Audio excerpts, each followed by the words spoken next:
eto entwa yeti kroma abayan juma kra ya de esika ade esi wo se omo hwe na niema enkototin maye no ensusu no ye mra na kama na ya beka ne kama na akoka implementation and I say how to get and I say come be fast wa obenya sa de na ye bo hu de ro fe no kweza yeti kroma emre bi sa de na mebufu obeko bank omo pay ya buye ntini nkofo bi on fees omo ya middle class ena I say you show off omo se fe bibi prestige banking now normal banking charges no mo je no o ma jo extra ka ho na ye Ghana for fe cause wo kwa ye si wuni line mu wo kwa ni ade wa kwotena baabi na awia hyehyehye we ni ama uti ni coffee ni we ni age Ghana ni broni anka awia we obeje ice water so Ghana ni dia o pese o show off ntino o kwa no akwaji tea ni coffee and a prestige no mo say etwa brase because banks no eya akwadro me be kasi asem so ene ya trawama British embassy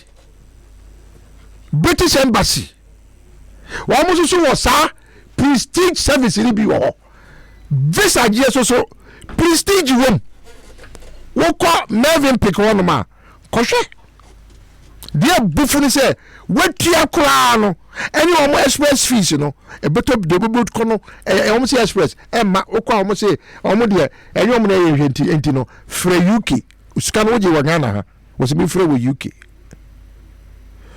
dia bufuni se Ghana ban enuma kuwa ya Ghana for ye di esika eni bibia ye di ayenti no e wo se Ghana ni bia nya no emra yesi wonsa beka sika wo se wutua ni nyina no ya tramene DVL fo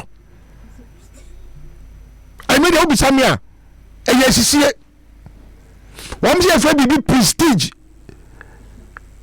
any premium na metuo enam say institutions no anya adwumenti no omo ya efficient omo adwuma na suani nti no wa pakwati kwan so ena obo mu mienu kro no adentina hwe sadio omo ye prestige premium una de kro wama Goro boys ena na DVL na Goro boys adwuma because you can't carry be ma Goro boy na enam say DVL enya efficient nti no so wo si wono no wa pomo Goro boys wona ya Goro boys say DVL me maka Minister for Transport honorable Kwesiama hwena sa ansem fono wo munyai because license enye express passport di ebiana wo yare ebiana wo tukwan wo passport no ewu also okochina wontimi ntwen se na wotwe mienu no and the passport there ye G express I don't have a problem but driver's license and na broni na ni abia se wo license akaba busu mienu am na wuo no wo email ntino no I send you message say wo license ba bewu and you bet to online ni aye renew amount standard fee America I'm sure say you can should be you baby and so Ghana and I'm said DVL omo ya kwadro omo say for bibi prestige the premium and ya crown number 1 because so catch adukwantia Ghana for some middle class for na and I say omo mu fi so mo bibia on betimi atwa okoka ona say nya hwe eya hwe pa Ghana mranche say obi nkoye prestige na mom Ghana mrase say me kwaji driver's license say na watwe na yo na watwe sio Now what we say no do pepe no. I say my driver's license ready. Now me say my driver's license be ready. Now what we say ada na mentwen. Na driver no enyam bi emergency wo kwan. Wo kwan. As you are tell Minister for Transport. Honorable Kwakwesi Ama. As you are say. Sadia we chrono no mobo. Te bi na me see me asemo eno bi ohonoma eya na okoka obi sia adenti na waka adenti na Ghana ni makotua sika se me koye driver's license ya ka che se me tua license na ebia me fa se busuru mienu ebe ye ready ya ma me temporary na se provisional license Krista provisional license no ultimate validation for about 1 year. Now license on Sankai. Okay, oh, we are saying the license is a quadro. And my faculty council. A boy a chrono. Some prestige. Any prestige in driver's license. Any premium in driver's license. Okay, oh, and now my friend any line now. Oh, my shadaye. Any line now. What's one person obey the Muntina? What is can come out go boy? Send a boy out in fear. 19 ebadu no. And not DVLA. When we are Goro boys officially. They are official Goro boys. Ma challenge anybody. So much me baby what godje license are. You see a prestige and a premium. Now the license also VIP home. Can you imagine? I got one more VIP homes are VVIP because prestige and a premium. No will be a godje license are. Why an express that? Prestige according to them no. Who godje license for crano? Who bet maybe? How? Na ma pass here now. Me the ma come normal like the enemy there. Me pass here. Who catch me say? Who ni ma da do ba me? No be try prestige there. Who the man instantly. Premium no credit. Who kwa renew one now. Who jina almost 30 minutes. One by amount or less. Corruption na mo boy. When your official chrono, when you Goro boy, DVLA is now Goro boy. And you Goro boy, a Juma no maji and no more. Instead, say, or be efficient. Nanka natural death. Goro boys from a free one mono. Because there's no need for me to go and get the driver's license in a hurry. Yem what they say, many appointment to United Nations as a driver. And to the children to Quintino, me here driver's license, me to Cromwell, me the driver's license, express heading. Me heading, but systems now, omunyani yentina. Sa is a phone abba. Sa is a sieno abba. Sa a quite fun. A bit of free, sir. And a moment special, no. I am feno, sanity.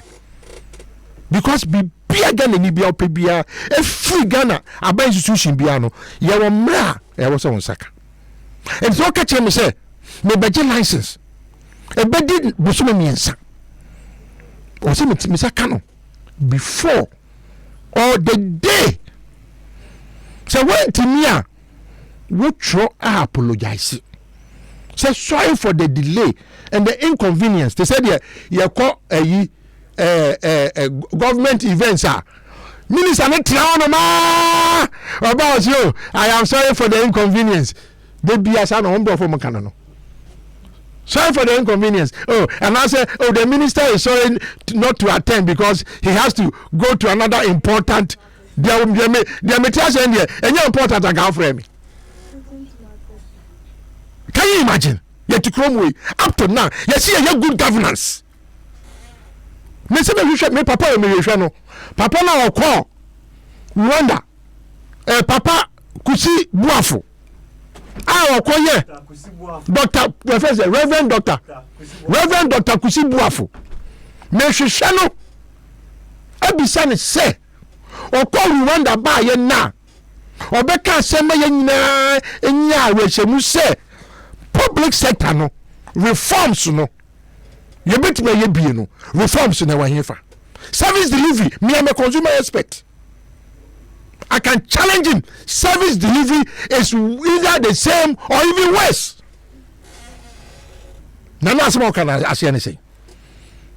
Oba beki kan sem na ye me dey papa wa kukuduro. Because normally can obi aban asoma no sa no banka ontimi kan sem na ba papa no onya kukuduro e kan sem me nyina gini die. Me de no to me yi so e di ma obi a wo me contact bi am say muntie ga nani muntie asema Asempa woka wo ba ye no e die na wetimi aye e die na yema no kwa me see letter a wo twako government institutions acknowledgement up to now yentimi nye wo kwa ye say oh we are sorry we can't find the letter bring another copy in some full years so meanwhile wo kwa ye no wo book mu no ya try receive signed by Krista. I will see you Krista immediately. So she anymedi. Enti Parkway Sisiba the same thing. Isaba the same thing. You are responsible. You can't obi say adan waka. As we kwa what chroma, what trouble you when chrome kra. What and I say driver's license no any driving them. Me call London. And I call rent car. Me can have boni. Me nye bia we nim eni mapache yen me the Ghana drivers international license and a current car me the Ghana PO box cantonments and a year address Krista aboni one place is yentino where the cameras where the police in what they said the police for the camera be so ansana o ma yo madwuma no obi ani ho me yana me kwatwa mu wo camera se me na me because UK emre bi du a se wo free senka bi o free kaswa na wo ba Accra Central wo tra odokwa e se wo ba congestion area ko yan pesa mo de cars be kura be bankran ama traffic abentino so pesa oba dia ye be usika ansa na wawuram se na be ya betim dia ya impuntu niema e wo Central London minim nam dem ba Ghana me de rent me return Ghana no kwesta me ti kroma me ko bia me box number cantonments me ko ya City of Westminster PO box Ghana e kana me de no what they are 2 million ma bremi proper systems ya ko ka obi ko ye 2/4 de bia na ye ne so wana mo me si DVL krono no mo bo so mo pese bibia ye adwuma se o ka dem say license no menya na busumi nsia I expect to get the license busumi nsia not 1 year the same thing papa ya wo ye ade refer say national ID card and some phone call na wutie obisi me kwa ye obi de say me de me saka na obisi me kwa ye bosu mi ensani me sanka me de pa kwesi akwa ne de 2 months me producer e maye nade ye ya dia wa dia broni aya amna ye kama no ye ntimi nye e ma ne nye e ko be ne ewu mu ni e tie fo mu me si DVL kono no mo bo sa de no me maka onabu kwakwesi ama me ne letter bro sa de no ye betimi akọ court because in omunya efficient enti no mo bo sa krono no they have legalized Goro boys. Hello. Good afternoon.